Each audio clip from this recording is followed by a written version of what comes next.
কারণ ওইটা সি আর ডি সেকশনে পড়ানো হয় নাই, এই জন্য ওইটা জাস্ট ওই কুইজেই শেষ, ওটা মিডে দরকার নেই। তো আমাদের চ্যাপ্টার 1 থেকে বা স্লাইড 1 থেকে কি পড়া লাগবে? 5 টাইপের সার্কিট পড়ছিলাম আমরা, এই যে এরকম, তাই না? এরকম সার্কিট দেখছিলাম।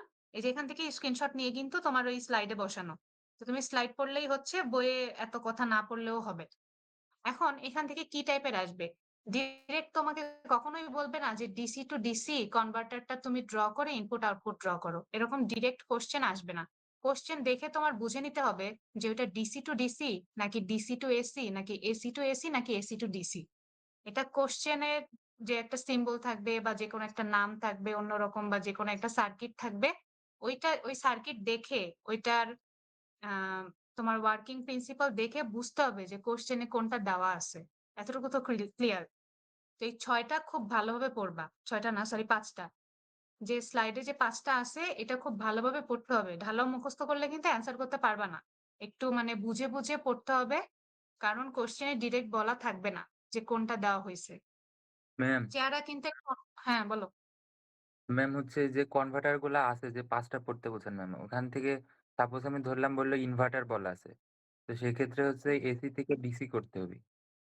তো হুম, এটা তাহলে কতটুকু কি পরিমাণ লিখতে হবে ম্যাম, কিভাবে লিখবো যদি একটু বলতেন? এই আমি আগে বলা শেষ করে, একটা টপিক আমি বলা শেষ করে এরপর কোশ্চেন করো, ঠিক আছে? নাহলে আমি মাঝপথে থেমে গেলে তো বলতে পারবো না সব।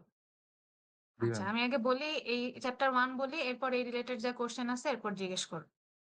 তো যা বলতেছিলাম, 5টা টোটাল তোমাদের এখানে আছে কনভার্টার। 5টা কনভার্টার, এই যে যে চেহারা দেখতেছো না, এই চেহারা কিন্তু একটু অন্যরকম থাকতে পারে। এই যে এখানে এটা কিন্তু সুইচ, তো সুইচের সিম্বল দিয়েও কিন্তু তোমার কোশ্চেনে থাকতে পারে। সুইচের সিম্বল দিয়ে কেমন হয় আমরা ক্লাসে দেখছি, বা আরো সিম্পল ভাবে থাকতে পারে, ঠিক আছে? জাস্ট সার্কিটটা দেখে তোমার বুঝতে হবে যে ওটা কি টাইপের কনভার্টার, এটা আগে আইডেন্টিফাই করতে হবে। সাথে এর সাথে আমি কি কি পড়তে বলছিলাম এই সার্কিট রিলেটেড। ফার্স্টে এই সার্কিট ড্র করা, 1 নাম্বার খাতায় লিখে নিতে পারো। 1 নাম্বার সার্কিট ড্র করা।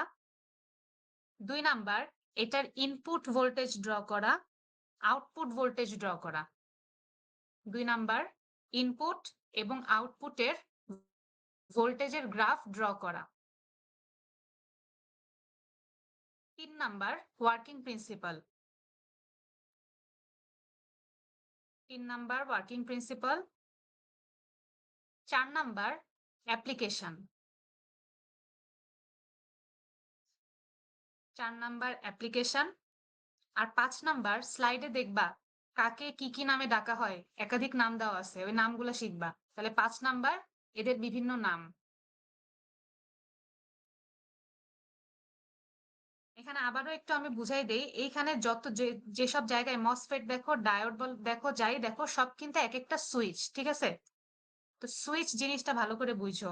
সুইচ দেখে বুঝবা যে এসি থেকে এসি করতেছে, ডিসি থেকে ডিসি করতেছে নাকি ডিসি থেকে এসি করতেছে। এটা কিন্তু বারবার বলতেছি, তো সেভাবে একটু বুঝে বুঝে পড়বা। এখন ওর কোশ্চেনের অ্যান্সার দিয়ে দেই, যে ওয়ার্কিং প্রিন্সিপাল চাইলে কতটুকু লিখবো। ওয়ার্কিং প্রিন্সিপাল মানে কি? মানে হচ্ছে এই সার্কিটটা ড্র করে তুমি ইনপুট থেকে আউটপুট আনতে পারো কিনা, এটাই মেইন আমাদের ওয়ার্কিং প্রিন্সিপাল, তাই না? এর সাথে একটু 1-2 লাইন তো একটু জোড়াই দিতে হবে এক্সপ্লানেশনের জন্য। তো 1-2 লাইন কিভাবে লিখবা? ওই যে মোড 1 মোড 2 করে আমি দেখাই দিই না, মোড 1 এ মেইন ভোল্টেজ কি থাকে, মোড 2 তে আমাদের মেইন ভোল্টেজ কি হয়, এই 2-4 লাইন লিখলেই হচ্ছে এনাফ। খুব বেশি কথা লেখা লাগবে না। সো তোমার চ্যাপ্টার 1 কিন্তু খুবই শর্ট সিলেবাস, জাস্ট এই 5টা সার্কিট দেখা লাগবে। কি কি দেখা লাগবে তাও বলে দিলাম। আচ্ছা এরপরে আরেকটা ইম্পর্টেন্ট জিনিস আছে চ্যাপ্টার 1 এ।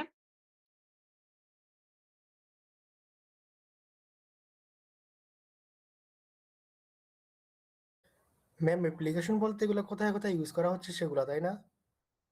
এগুলো মুখস্থ করা লাগবে না, মুখস্থ লিখতে আসবে না, জাস্ট অ্যাপ্লিকেশন দেওয়া থাকলে যাতে চিনতে পারো।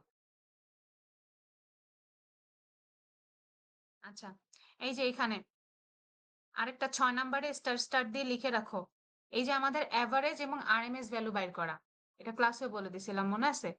অ্যাভারেজ, এখান থেকে ম্যাথ আসা মানে কি, অ্যাভারেজ এবং আরএমএস ভ্যালু বের করতে বলা, ঠিক আছে? অ্যাভারেজ এবং আরএমএস ভ্যালু বের করা।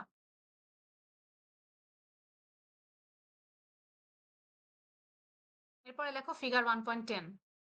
ফিগার 1.10 কিছুই না, ওই যে অ্যাভারেজ এবং আরএমএস ভ্যালু বের করতে বললাম না, ওই সেম জিনিসের কয়েকটা বিভিন্ন শেপের, কোন শেপের জন্য আমাদের কি সূত্র হয় সেটা এখানে আছে, আর কিছুই না। এটা কি দেখো তো, এটা আমাদের ডিসি টু ডিসি না? এই যে ডি নাম্বারটা কিন্তু আমাদের ডিসি টু ডিসি এর আউটপুটের ফিগারটা, তাহলে ডিসি টু ডিসি আসলে এই যে এটা হবে। তারপরে শেপ যদি তোমার এরকম ডাম্বেলের মতো হয় তখন কিন্তু সূত্র আমাদের এটা হবে। তারপর যদি আমাদের ওই যে হাফ ব্রিজ যে রেকটিফায়ার থাকে তার সূত্র কিন্তু এই যে আমাদের এ নাম্বার হবে। তো এরকম দেখে একটু আমাদের আরএমএস এবং এভারেজ ভ্যালু বের করতে পারতে হবে। এভারেজ ভ্যালু এটা কোথায় থেকে আমরা পাবো এক্সাক্ট সূত্রটা, ফর্মুলা? এভারেজ ভ্যালু যে তোমার ইয়ার সাথেই আছে, যে 5টা সার্কিট দেওয়া আছে না, সার্কিটের সাথে তোমার স্লাইডেই আছে, আর তোমার ক্লাস নোটে লেখা আছে দেখবা। আচ্ছা, এই ছিল আমাদের চ্যাপ্টার 1। এখান থেকে আর কোনো এক্সাম্পল বা প্র্যাকটিস প্রবলেম আমি ক্লাসে দাগাই দিছিলাম কুইজের আগে, ওগুলো আপাতত কিছুই লাগতেছে না। তো চ্যাপ্টার 1 নিয়ে কোনো কোশ্চেন আছে? আচ্ছা, ম্যাম এরপর যাই আমরা চ্যাপ্টার 2 তে। কিসে? থাকতে পারে কি? চ্যাপ্টার 1 থেকে ম্যাম কত মার্কস থাকতে পারে?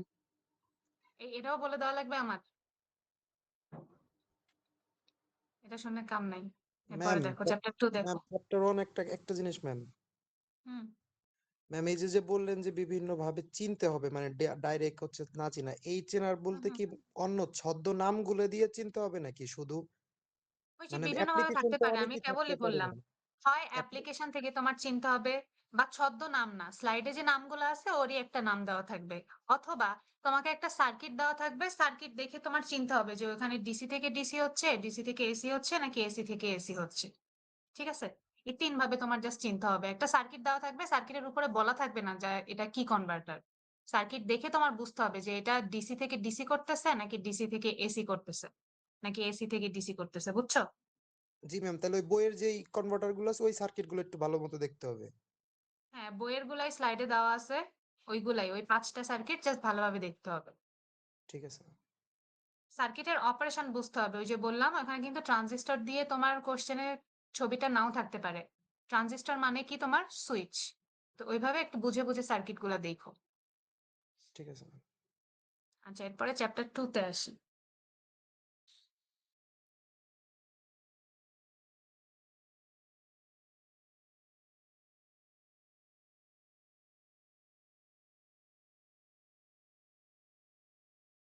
চ্যাপ্টার 2 তে সবচেয়ে ইম্পর্টেন্ট হচ্ছে আমাদের এই 2.4। লিখে নাও খাতায়। 2.4, এই যে যে এখানে কথাগুলো লেখা আছে না, এত কথা তো স্লাইডে লেখা নাই। এই কথাগুলো একটু অবশ্যই বইতে রিডিং পড়বা, তাহলে খুব ভালো করে বুঝতে পারবা। এগুলাই হচ্ছে আমি ওই যে বোর্ডে বুঝাইছিলাম, তোমাদের ক্লাস নোটে লেখা আছে। ঠিক আছে? এগুলো একটু ভালোভাবে, এই চ্যাপ্টারের এই প্যারাগ্রাফটা এটা একটু পড়ো ভালোভাবে। সাথে এই গ্রাফটা আঁকতে শিখতে হবে। গ্রাফের কোনটা কি, কোন অঞ্চলে কি হচ্ছে না হচ্ছে, এগুলো সব খাতায় লেখা আছে। আবার বইতে তোমার এখানে ভালোভাবে ডেসক্রাইব করা আছে, সো এটা অবশ্যই পড়তে হবে। এখান থেকে ম্যাথও ইম্পর্টেন্ট, সাথে এখান থেকে আমাদের থিওরিও ইম্পর্টেন্ট। সো এই 2.4 আজকে রাতে পড়া শুরু করবা খুব ভালোভাবে। গ্রাফটা দেখে দেখে এই গ্রাফকে ডেসক্রাইব করতে পারো যেন, এভাবে পড়বা। সাথে এই ছোট ছোট সূত্র আছে না, এই সূত্র কোনখান দিয়ে কি আসছে এটা একটু দেখবা। এর বোর্ডে লেখাই দিছিলাম, তোমার ক্লাস নোটে লেখা আছে। সো এখানে 4টা সূত্র আছে, আমি বোর্ডে দেখাইছিলাম। ওই 4টা সূত্রেরই একটু ছোট ছোট ডেরাইভেশন এখানে দেওয়া আছে। তো ওই 4টা সূত্র কিভাবে কি আসছে সেটা একটু এখান থেকে দেখবা।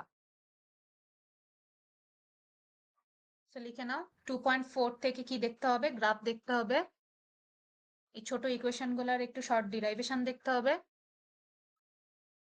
আর এই রিজিয়ন গুলা সম্পর্কে ডিটেলসে পড়তে হবে।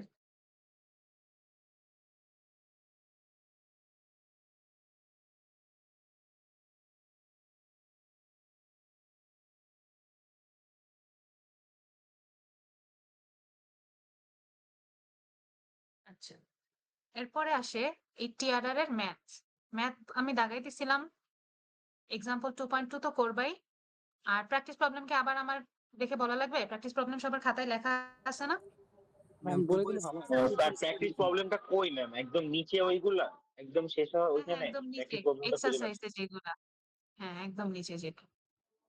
ম্যাম বলে দিলে ভালো হয়। কতবার বলছি ক্লাসে, আবার বলা লাগবে? ম্যাম প্র্যাকটিস প্রবলেম কি ওই যে বলছিলেন যেটা 2.1 থেকে 2.3 2.6 2.7 এইগুলা? হ্যাঁ, এই তো এটাই। হ্যাঁ, 2.1 থেকে 2.3 2.6 2.7, এই 5টাই অবশ্যই হাতে করবা। মনে করবা 5টাই আসবে, 5টা দুইবার করে প্র্যাকটিস করে যাবা, ভুল যেন না যায়। ম্যাম আর এখানে একটা এক্সাম্পল 1 থেকে 2.3 আর 2.6 2.7 এক্সাম্পল গেছে কত একটু আগে, 2.2 এক্সাম্পল 2.2। 2.2 আর প্র্যাকটিস প্রবলেম 2.1 থেকে 2.3, সাথে সিরিজ কানেক্টেড এর 2.6 2.7।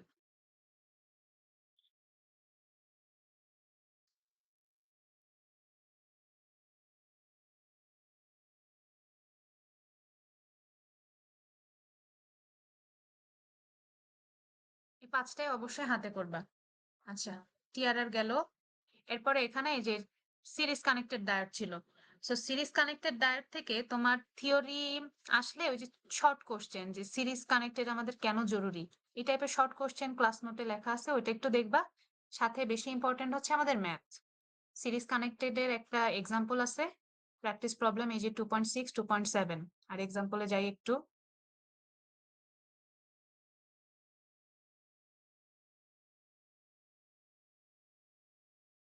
এই যে সিরিজ কানেক্টেড ডায়োডের 2.9 আর কি, 2.9 থেকে খুব ভালো করে এখানে তোমার বোঝা লাগবে না কিছু, ক্লাস নোটে যতটুকু লেখা আছে অতটুকু পড়লেই হচ্ছে। আর সাথে এই ইকুয়েশনটা তো অবশ্যই লাগবে, ইকুয়েশন না জানলে তো ম্যাথ করতে পারবা না, সো ইকুয়েশনটা হাতে লিখবা ক্লাস নোট দেখে দেখে।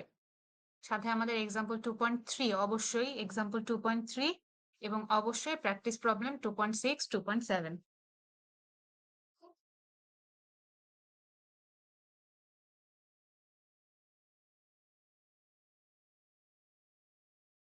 আচ্ছা, এটা ছিল তোমার চ্যাপ্টার 2। এরপর আসি চ্যাপ্টার 3 তে। ম্যাম ইকুয়েশনের কথা কোনটা বললেন ম্যাম? ইকুয়েশন সিরিজ কানেক্টেড ডায়োডের। ম্যাম আপনি এই যে ইকুয়েশন মানে ডেরিভেশনের কথা যেগুলো বললেন ওইগুলা কি ম্যাম মানে আমাদের বলা থাকবে যে টিআরআর এর ডেরিভেশনটা করতে বা এই টাইপের হ্যাঁ, বলা থাকবে? তোমাকে বলাই থাকবে যে ডিরাইভ দ্য এক্সপ্রেশন, তোমার অন্য কোনো নামে তো বলা থাকবে না, ডিরাইভেশন করতে বলে তো লেখাই থাকবে সেটা। আচ্ছা, চ্যাপ্টার 3 তে আসি। ম্যাম চ্যাপ্টার 2 এ যে ম্যাম একটা ডায়োড ছিল ম্যাম, ওইটা লাগবে না? চ্যাপ্টার 2 এ কোন ডায়োড ছিল? শর্ট কি কার্বানাইট না কি জানি বলছিলেন ম্যাম। ম্যাম শর্ট আচ্ছা, কি? হ্যাঁ, সিলিকন কার্বাইড শর্টকি ডায়োড। লিখো, খাতায় লিখো। সিলিকন কার্বাইড শর্টকি ডায়োডের সার্কিট ডায়াগ্রাম আর শর্ট কোশ্চেন। আরেকটা, পাওয়ার ডায়োডের সাথে নরমাল ডায়োডের ম্যাম আবার একটু কম্পারিজন। বলবেন ম্যাম, সিলিকন কার্বাইডে শর্ট কি ডায়োডের short question? Silicon carbide Schottky ডায়োডের সার্কিট ডায়াগ্রাম আর শর্ট কোশ্চেন। স্লাইডে এই দুইটা জিনিসই আছে, এই দুইটার বাইরে আর কিছু নাই, ক্লাস নোটেও দেখবে এই দুইটা জিনিসই আছে। এরপরে পাওয়ার ডায়োড, পাওয়ার ডায়োডের স্ট্রাকচার এবং নরমাল ডায়োডের সাথে কম্প্যারিজন। নরমাল ডায়োডের সাথে কম্প্যারিজন।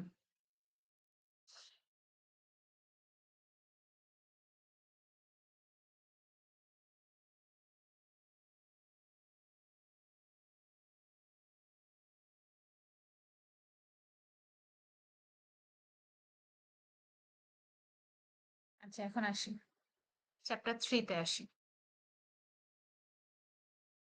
চ্যাপ্টার 3 তে আমাদের এখান থেকে শুরু হয়েছে পারফরম্যান্স প্যারামিটার। পারফরম্যান্স প্যারামিটার খুবই ইম্পর্টেন্ট। এই যে এখানে অনেক কিছু আছে না, এগুলো সব আমাদের শিখতে হবে যে কোনটা কি। এখান থেকে ম্যাথ আসতে পারে, অথবা তোমাকে বলতে পারে যে ফর্ম ফ্যাক্টর বলতে কি বুঝো, তারপরে রিপল ফ্যাক্টর বলতে কি বুঝো। কি বুঝো মানে কিন্তু তোমাকে ইংলিশে জাস্ট ঢালাভাবে লিখতে বলা হয় নাই। কি বুঝো মানে কিন্তু হচ্ছে এফ এফ সমান যে ভিআরএমএস বাই ভিডিসি, এটা জানো কিনা সেটা জানতে চাওয়া হয়েছে, ঠিক আছে? তো এখান থেকে হয় ম্যাথ আসবে, অথবা ওই যে বললাম প্যারামিটার গুলা কি জিনিস এটা জানতে চাইবে।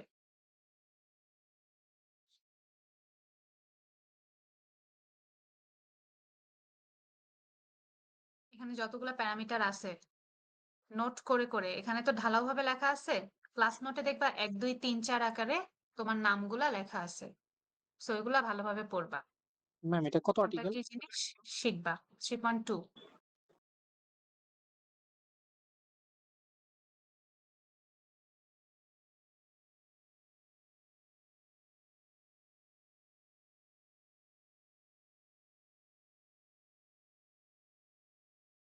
আচ্ছা, এরপরে আসি আমাদের 2 টাইপের রেকটিফায়ার ছিল। একটা হচ্ছে সেন্টার ট্যাপড, আর একটা হচ্ছে ব্রিজ রেকটিফায়ার। সিঙ্গেল ফেজে আসি, হ্যাঁ। সিঙ্গেল ফেজে আমরা 2 টাইপের রেকটিফায়ার দেখছিলাম। এটা অনলাইন ক্লাসে দেখছিলাম। একটা হচ্ছে আমাদের সেন্টার ট্যাপড আর একটা ব্রিজ। তো এখান থেকে এই 2 টাইপের কম্পারিজন দেখতে হবে। এখানে তো ঢালাও ভাবে জাস্ট সুন্দর করে বোঝানো আছে। এই আর্টিকেলটা কিন্তু অবশ্যই পড়বা। এটার তো স্লাইড দিই নাই। এটার স্লাইড দিই নাই, আর্টিকেলটা খুব সুন্দরভাবে পড়বা। সাথে লেকচার নোটটা, লেকচার নোটে তোমার জাস্ট মেইন পয়েন্ট গুলো বলা আছে, ওই পয়েন্ট গুলো দেখে দেখে এখানে খুব সুন্দর করে বোঝানো আছে, সুন্দর করে পড়বা এখান থেকে। তাহলে 3.3 এবং 3.4 এই দুইটা আর্টিকেল খুব সুন্দরভাবে পড়বা। পড়লে কি হবে, এই ব্রিজ রেকটিফায়ার এবং সেন্টার ট্যাপটার মধ্যে তোমার ডিফারেন্স কি, কোনটা বেশি ভালো, কোনটা কোথায় ইউজ করবে, এগুলো বুঝতে পারবা। যা যা বলতেছি লিখে নাও। 3.3 এবং 3.4 আর্টিকেল পড়বা, যাতে এই দুইটার মধ্যে ডিফারেন্স কি, কোনটা বেশি বেটার, কোনটা কোথায় ইউজ হয়, পড়লেই বুঝতে পারবা।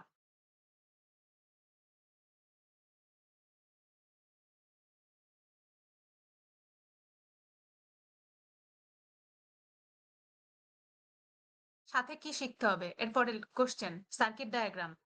এই যে সার্কিট ডায়াগ্রাম অবশ্যই, সাথে ইনপুট এবং আউটপুট গ্রাফ অবশ্যই, দুইটার ক্ষেত্রেই। আর্টিকেল 3.3 এবং 3.4 এর সার্কিট ডায়াগ্রাম এবং ইনপুট আউটপুট।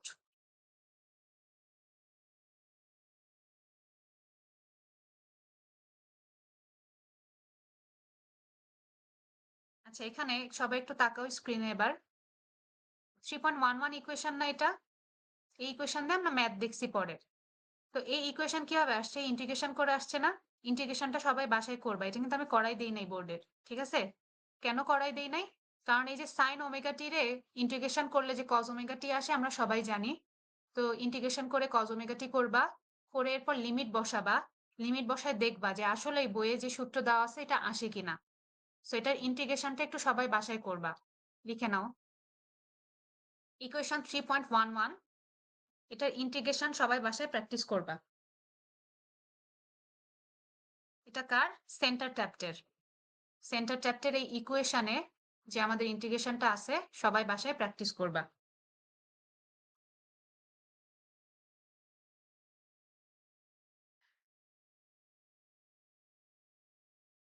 এই ছিল আমাদের 3 ফেজের আগে, মানে সিঙ্গেল ফেজ নিয়ে কোশ্চেন। তাহলে আমি আবার একটু করি, সামারি করি। পারফরমেন্স প্যারামিটার খুব বেশি ইম্পর্টেন্ট বলছি, এখান থেকে হয় ম্যাথ আসবে অথবা এই পয়েন্ট গুলা তোমাকে জানতে চাইবে যে কোনটা কি একটু বলো, এরকম সূত্রগুলা বলো বা সূত্রগুলা লেখো বা ডিটারমাইন করো, এই টাইপের। এরপরে হচ্ছে আমাদের সিঙ্গেল ফেজে আমরা 2 টাইপের রেকটিফায়ার দেখছিলাম, একটা হচ্ছে সেন্টার ট্যাপড আর একটা হচ্ছে এর পরেরটা যেটা ব্রিজ রেকটিফায়ার নাম মনে হয়। ব্রিজ রেকটিফায়ার, ঠিক আছে, ফুল ব্রিজ রেকটিফায়ার। তো এই দুইটার কি কি পড়া লাগবে, আমাদের এই যে যে সুন্দর করে কথাগুলো লেখা আছে এই কথাগুলো অবশ্যই পড়া লাগবে, যাতে তুমি বুঝতে পারো যে এই দুইটার মধ্যে কোনটা বেটার, এদের কম্পারিজন কোথায় কোনটা ইউজ হয়, কি ক্যারেক্টারিস্টিক্স, এগুলো বুঝতে পারবা এই আমাদের এই ইংলিশ কথাগুলো পড়লে। সাথে এই যে আমাদের ইকুয়েশন, এই ইকুয়েশনটার ইন্টিগ্রেশনটা নিজেদের করতে বলছি হাতে, 3.11 ইকুয়েশন। আর সাথে এই দুইটা আর্টিকেলেরই মানে 3.3 এবং 3.4 এর আমাদের সার্কিট ডায়াগ্রাম, এদের ইনপুট ডায়াগ্রাম এবং আউটপুট ডায়াগ্রাম। আউটপুটে কিন্তু 2 টাইপের ডায়াগ্রাম দেখছিলাম, একটা হচ্ছে এই যে ভি আউট, আর একটা হচ্ছে আমাদের ডায়োডের ভোল্টেজ। ডায়োড ভোল্টেজ কেন দ্বিগুণ হয় ওই অনলাইন ক্লাসে তোমার রেকর্ড আছে, দেখবা। তো এই ইনপুট আউটপুট আঁকতে শিখতে হবে, সার্কিট ডায়াগ্রাম আঁকতে শিখতে হবে। এই ছিল আমাদের সিঙ্গেল ফেজ। এরপরে লাস্টলি বাকি থাকে আমাদের 3 ফেজ। মিড শেষ হওয়ার পরে 3 ফেজের উপর একটা কুইজ নিব, হ্যাঁ। আগে মিডটা শেষ করো।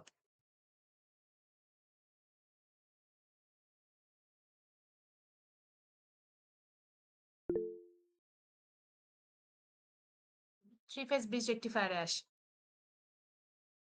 এখান থেকে কি কি শিখতে হবে? সার্কিট ডায়াগ্রাম শিখতে হবে। সার্কিট ডায়াগ্রাম কে এটা আঁকবা, এটা আঁকবা না কিন্তু। আমি ক্লাসে সোজা একটা দেখাই দিছি, ওই সোজাটা আঁকবা। তাহলে থ্রি ফেজ ব্রিজ রেকটিফায়ারে 1 নম্বরে লেখো সার্কিট ডায়াগ্রাম। 2 নম্বরে input phase and line voltage draw. Input phase and line voltage draw. 3 number switching combination mention করা।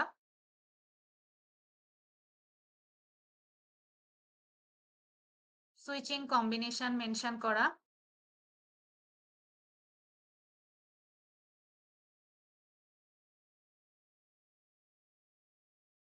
4 নাম্বার আউটপুট ডিটারমাইন করে ড্র করা। আউটপুট ডিটারমাইন করে ড্র করা।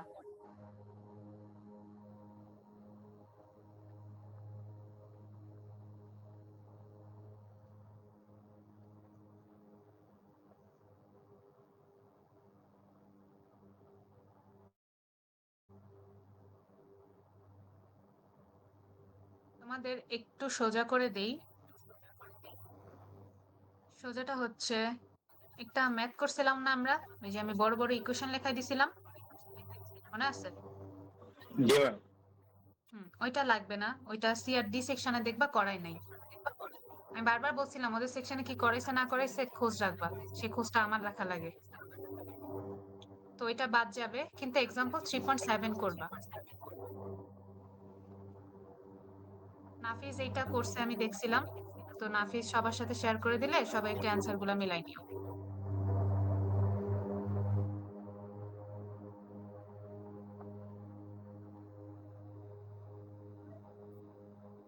আর আনমিউট করা, একটু মিউট করো।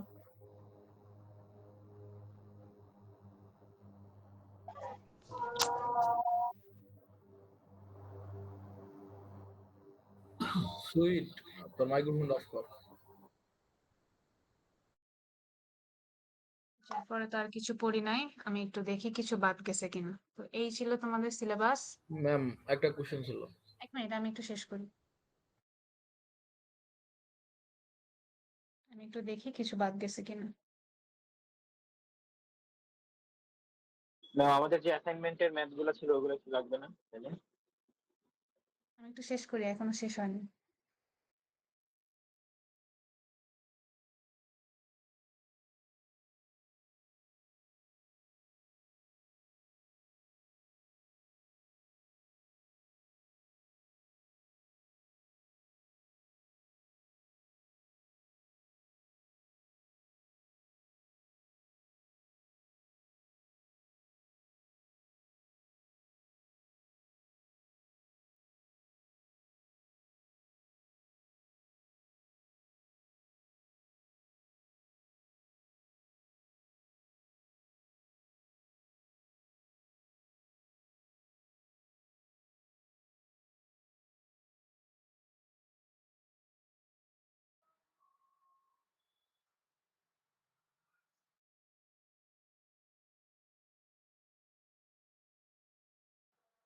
কিছু বাদ যায়নি, এবার বলো।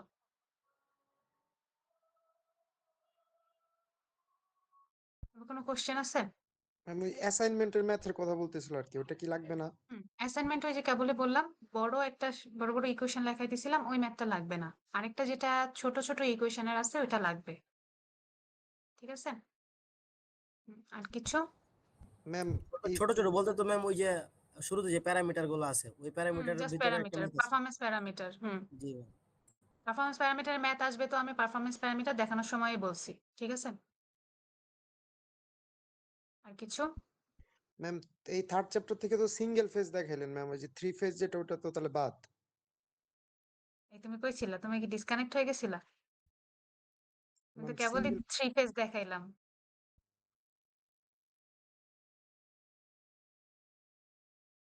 থ্রি ফেজ যা যা বলছি লিখে নিছো কেউ? নির্ঝর? জি ম্যাম লিখছি ম্যাম, আমি লিখছি ম্যাম। তাহলে আরাফাতকে একটু দিয়ে দিও। জি ম্যাম। আর কিছু? তো তোমাদের পরীক্ষা কবে? ম্যাম 28 পরশু তারিখ দিন না শনিবারে 1:30টায়। পরশু এই দুদিন কি করবা? এই যে ম্যাম দিয়ে দিলেন এত সিলেবাস আমি পড়বো ম্যাম। আজকে চ্যাপ্টার 1 সবার পড়া শেষ আমি ধরতেছি, একদিন তো শেষ। আজকে চ্যাপ্টার 2 পড়ো, কালকে সারাদিন চ্যাপ্টার 3 পড়বা, দিয়ে কালকে রাতে ইফতার থেকে শুরু করে সেহরি পর্যন্ত রিভাইজ দিবা। পরীক্ষা খুব ভালো হবে, কেউ ভুল করবা না। 20 এর নিচে পাইলে কিন্তু খবর আছে। এ আর বি সেকশন থেকে যদি বেশি না পাইছো, খবর আছে। ম্যাম ভালোভাবে বুঝে বুঝে পড়ো। তাহলে আমাদের চ্যাপ্টার 3 ম্যাথ বলতে ওই পারফরম্যান্স প্যারামিটারের ম্যাথ গুলো আর হচ্ছে ওই 3 এক্সাম্পল 3.7 এই তো। হ্যাঁ। চ্যাপ্টার 3 থেকে মেইনলি তোমার থিওরিটিক্যাল কোশ্চেন আসবে। কি কোশ্চেন আসবে তো আমি বলেই দিলাম, ওই যে সিঙ্গেল ফেজ রেকটিফায়ারের কম্প্যারিজন বা ওদের ক্যারেক্টারিস্টিক্স, সাথে ইনপুট আউটপুট। আর 3 ফেজ থেকে মেইন ইম্পর্টেন্ট তো তোমার ওই যে ইনপুটের ফেজ লাইন ভোল্টেজ আর আউটপুট ডিটারমাইন করে আউটপুটের ভোল্টেজ। তো থিওরিটিক্যাল কোশ্চেন বেশি আসবে 3rd নাম্বার চ্যাপ্টার থেকে। এতক্ষণ যা বলছি বুঝছো, যে ম্যাথ কম আসবে, বুঝছো? কিন্তু থিওরিটিক্যাল মানে ইংলিশ লেখা না। ওই যাই চাক, হয় ফিগার আঁকবা নাইলে প্রমাণ করবা। ফিগার আঁকলেই ফুল মার্ক পাবা, প্রমাণ যদি ঠিক থাকে ফুল মার্ক পাবা। কোনো কিছু এক্সট্রা তোমার ব্যাখ্যা করে 2-3 পৃষ্ঠা লেখার কোনো দরকার নেই। টেকনিক্যাল কোনো আনসার কোশ্চেন দিতে আছে? হবে ম্যাম। টেকনিক্যাল অ্যান্সার দিতে হবে। তুমি যত শর্টে লিখবা আমি তত তাড়াতাড়ি বুঝবো, তাড়াতাড়ি আমার খাতা দেখা শেষ হবে, ভালোভাবে খাতা দেখা হবে। তো সবাই শর্টে ভালোভাবে টু দি পয়েন্ট অ্যান্সার করবা। আর কিছু জানার আছে? ম্যাম একটা বিষয় ম্যাম। হুম। ম্যাম ওই যে আপনি যখন সিঙ্গেল ফেজ 3 ফেজ করাইছিলেন ওই যে D1 মানে ABC সিকোয়েন্স বা ACB সিকোয়েন্সের ক্ষেত্রে যে ক্রস দিয়ে দিছিলেন ম্যাম, আরেকবার যদি একটু বলতেন ম্যাম, একটু ভুলে গেছি আর কি ম্যাম। আচ্ছা, যে কোনো একটা সুইচ অন হওয়ার পর পরবর্তী 120 ডিগ্রি ওটা চলবে, আর তার পরবর্তী 60 ডিগ্রি ওই ফেজে ক্রস চিহ্ন বসবে, কারণ পরবর্তী 60 ডিগ্রি কোনো সুইচই অন থাকবে না। তারপরে আমাদের দ্বিতীয় সুইচটা অন হবে, সে একইভাবে পরবর্তী 120 ডিগ্রি চলবে। চলার পর এর পরবর্তী 60 ডিগ্রি আবারও ক্রস চিহ্ন বসবে, কারণ ওই 60 ডিগ্রি কোনো সুইচই অন থাকবে না। জি ম্যাম, বুঝতে পারছি ম্যাম, ধন্যবাদ। ঠিক আছে, পরীক্ষা ভালো হবে, কোনো টেনশন নাই। জাস্ট মাথা ফ্রি রাখো, ঠিক মতো ঘুমায় পরীক্ষার হলে যাইও, দেখবা সব পারতেছো। ঠিক আছে, অল দ্য বেস্ট। ম্যাম দোয়া করেন ম্যাডাম। ভালো হবে, সমস্যা নেই। একটু জাস্ট যা পারো একটু লিখে আইসো, সাদা খাতা কেউ জমা দিও না। সব কোশ্চেনের অ্যান্সার অবশ্যই, মানে সব কোশ্চেন টাচ অবশ্যই করবা। কোনো কোশ্চেন যেন কারো আমি দেখি না যে ওই কোশ্চেন অ্যান্সার করো নাই। পারো আর না পারো সব কোশ্চেন অ্যান্সার করবা। ঠিক আছে, পরীক্ষা ভালো হবে, সমস্যা নেই। পড়ালেখা করো সবাই, আমি কল তাহলে কেটে দিচ্ছি। জি আসসালামু আলাইকুম।